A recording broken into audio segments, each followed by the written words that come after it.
Nagla-live streaming si Barangay Captain Oscar Dudong Bukol Jr. sa kanyang garahe sa Digos, Davao del Sur nang may dumaang pulang sasakyan at umalingaw-ngaw ang mga putok ng baril.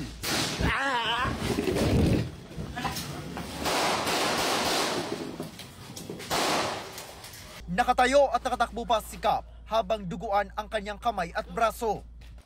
Tabak! Tabak! Bago ang pamamaril ay may mga binanggit si Kap na personalidad sa kanyang live video. Anong gi-black na ninyo sa Kapitan Dudong Bukol? Isang lalaki rin ang pinapasok at kinausap ni Kap na nag-endorso ng pitaka sa kanya.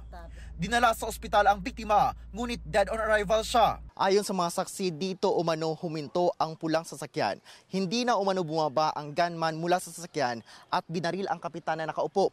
Ilang metro ang layo mula doon sa kanilang garahe. Ayon sa chief tanod ng barangay, may mga banta na sa buhay si Kapitan Bukol. Pero ano yung mga instruction ni Kap sa inyo, sir? Kuan lang, magbantay mi diha sa side sa gawas, sa kahuyan. Ana ra yang kuan sa mo, nga bantay lang mo diha. Basig na ikatingadan, ispati lang. Pinasinungalingan naman ng lalaking huling nakausap ni Kapitan na siyang nag-endorso ng pitaka na sangkot siya sa pamamaril sa Kapitan. Kung katuyuan dito ni ato ko dito, katurang yung wallet ni akong ibihatag endorse kang Kapitan. We've already created the Special Investigation Task Force composed by the members of the provincial staff ng ating PPO. Sa ngayon ay may mga paunang persons of interest na batay sa mga post online ni Kap. Personal na alitan ang tinitingnang motibo.